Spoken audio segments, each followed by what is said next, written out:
I'm a little late to the party on this one, but a couple weeks back we had TwitchCon, and well, things went about as well as you'd anticipate it would with anything that is currently affiliated with Twitch. A lot of the conversation around this ended up getting overshadowed by the Turkish Raiden and his shock collar, or a very interesting proclivity once again being brought to light by the CEO of that unhinged platform. But with all of that in proper context, yeah, there was a massive security problem going on at TwitchCon, and yeah, Emiru, I think that I legitimately don't know anybody like outside of Asmongold, obviously Hasan, like I know of these people. I don't watch any of these people. After Maximilian Dude left his exclusivity deal over on Twitch, I've had no reason to go back to that awful site ever again. And it's not like I was a regular viewer over there to begin with. But then again, is anybody really a regular viewer of Twitch? But I digress. Okay, so Emiru, I've probably heard the name before, and due to the coverage of this situation, I guess she's a pretty big wheel over there. I don't know, man. But the way that it was getting this situation that developed over there at TwitchCon, the way that it was getting covered and summarized, it's like, oh my god, she got assaulted? Well, it's like, yeah, it is technically true, but in actuality,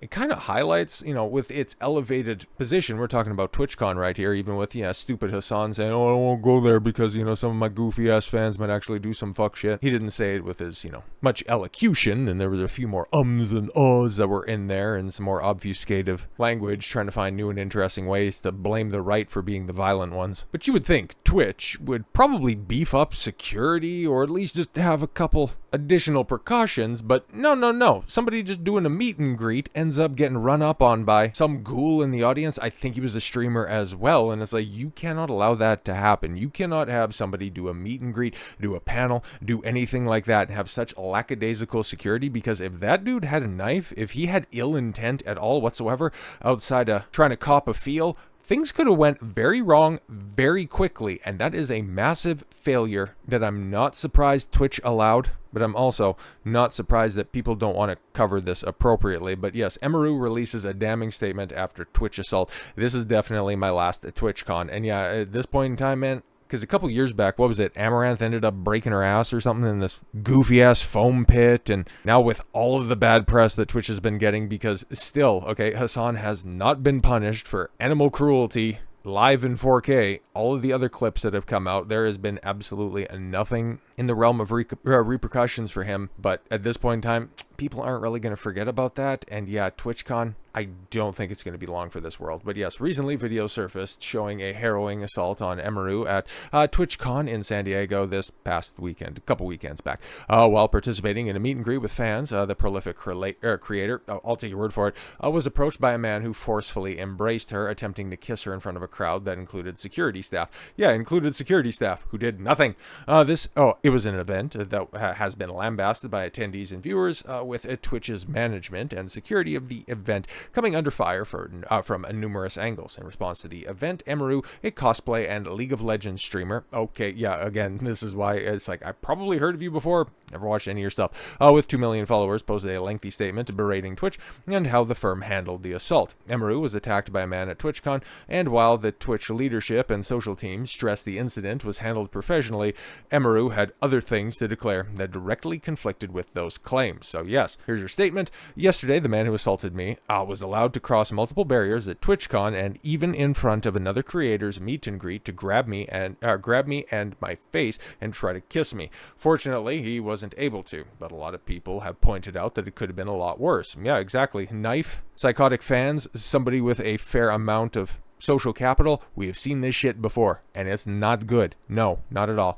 I'm obviously shaken up by what happened, and it's not the first time I've dealt with something like this, but to tell you honestly, a lot more hurt and upset by how Twitch handled it during and after the fact. Like I said, I don't understand how he was allowed to make it to me in the first place. The security in the clip who reacts to my own security. It's true, my favorite and usual security guard was banned for holding a stalker's arm and bring him to the police at the past TwitchCon. However, there were at least 3 or 4 other TwitchCon security staff in the area who did not even react and let the guy walk away, as you can see in the clip, since they don't even appear in the frame. LOL. The woman who is walking me away is my own personal manager, and behind the booth, the only 2 people who were there checking on me and comforting me were her and my friend. None of the TwitchCon staff came over to ask what happened or if I was okay. That's another thing, man. after somebody is actively, well, you could say attacked, okay? I would go ahead and allow that description. There is nobody at the event checking on the affected party, let alone dealing with the assailant. Like, what are we doing here? So if no one was checking if it was okay, or if I needed anything, or if they could let the guy run away initially, I have no idea what anyone hired to keep the event safe was doing. Twitch's statement, they said that the guy was immediately caught and detained. I'm sorry, but that's a blatant lie. He was allowed to walk away from my meet and greet, and I didn't even hear if he was caught until hours later after he attacked me, and it felt like that only happened because my manager was pressing for it, and not because TwitchCon staff present thought it was a big deal. I have a lot more to say, but I will say it on stream later today. And yeah, she would go on to make a bunch of claims as well, and that's kind of why I wanted to let sleeping dogs lie in this situation, because apparently the guy who did the hugging, the aggressive attack, the pre-planned assault, he's also a streamer, and initially Twitch thought that a reasonable punishment for said situation would be a 30-day ban, which over on Twitch, boy, that's actually fairly steep. Okay, you can basically have sex on camera and catch a couple days. It's like they'll just go ahead and give you a long weekend, and then you can come back and reap those benefits. Hopefully that's the only thing that you reap. But then, of course, that ended up escalating from what I heard into a lifetime ban. And for about a week and change, that's kind of where the situation laid seemingly complete. Twitch really wasn't going to do much about it. They were already trying to bury the Hasan story even deeper. Then the Dan Clancy stuff started to come out, and well, now all of a sudden they're trying to circle back around to the Emiru situation because, yes, over this past weekend, Twitch CEO Dan Clancy, when he was not surfing for new e-girls to sign up, responded to Emiru's assault. We failed. Wow, you thought you did a good job to begin with, though. Recently, clips surfaced on social media showing Emiru, a popular streamer and cosplayer, being forcefully assaulted by a man at TwitchCon in San Diego. Content creator was approached by a man who grabbed her in an embrace and seemed to try to kiss her. Yes, we know all this stuff. Now, in a lengthy post, Twitch CEO Dan Clancy has written about the incident involving Emiru and has stressed what is being done to improve things moving forward.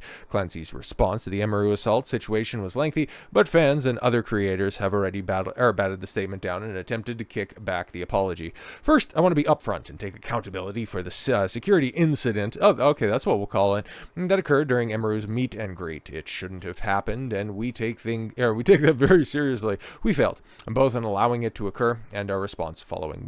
We mismanaged our communications about the incident, and that includes the comments I made. I apologize to Emiru for all that took place. So you're taking this opportunity right here, weeks later, in a public-facing statement to reach out to the person affected by your lack of preparation. All right. What are we going to do moving forward? For meet and greets, we've begun to complete analysis of the incident that took place, as well as other issues that came to our attention after TwitchCon concluded. We're examining everything and how we're going to do signups, the layouts, and the increased security controls. We're also doing a comprehensive review of overall event safety and security. I'm sure you are. And we will be making updates for future TwitchCons. While we won't be sharing all security updates and privacy and safety reasons, we will keep our community informed about changes that directly impact attendees. We have heard concerns about IRL streaming at TwitchCon. Twitch has evolved over the years. I'm sure it has. Went from a place where people play games to e-thoughts berating their audience, and IRL streaming is a part of Twitch, but we need to ensure that TwitchCon meets the needs of a variety of participants. We will be reviewing how we handle IRL streaming at TwitchCon, and we will have more to share soon. Yeah, just a bunch of shit that's out here, but yeah, you can put a lot of trust in us by attending TwitchCon. Yeah, and we take our responsibility to keep you safe seriously. Yeah, that's why it took you this long to come up with a statement. Shut up. We know that TwitchCon means a lot to a lot of people, and it means a lot to us. Be on the lookout for more updates, and thanks for being a part of Twitch. No, thank you, Dan. And so you really have to ask yourself, at this point in time, you really have to ask yourself, when is Amazon going to step in? Because yeah, Twitch is an Amazon company, and they have been really hands-off with a bunch of crap that has gone on in recent years. I've talked about a lot of it because a lot of the stuff surrounding drama on Twitch is very funny, okay? You had all of those thoughts that were out there trying to skirt the nudity and decency regulations with the different censored bars across their titties and different camera angles, and that stuff was absolutely hilarious, and you can imagine Dan was probably paying close attention to it, while simultaneously not really doing all that much to change it. Them hoes are creative, man. Gotta give them that. And then, of course, most recently with a lot of the Hasan stuff even hitting the mainstream and staying there for a long time, only to be supplanted by some eerie stuff involving the CEO himself How long before Amazon comes in and goes,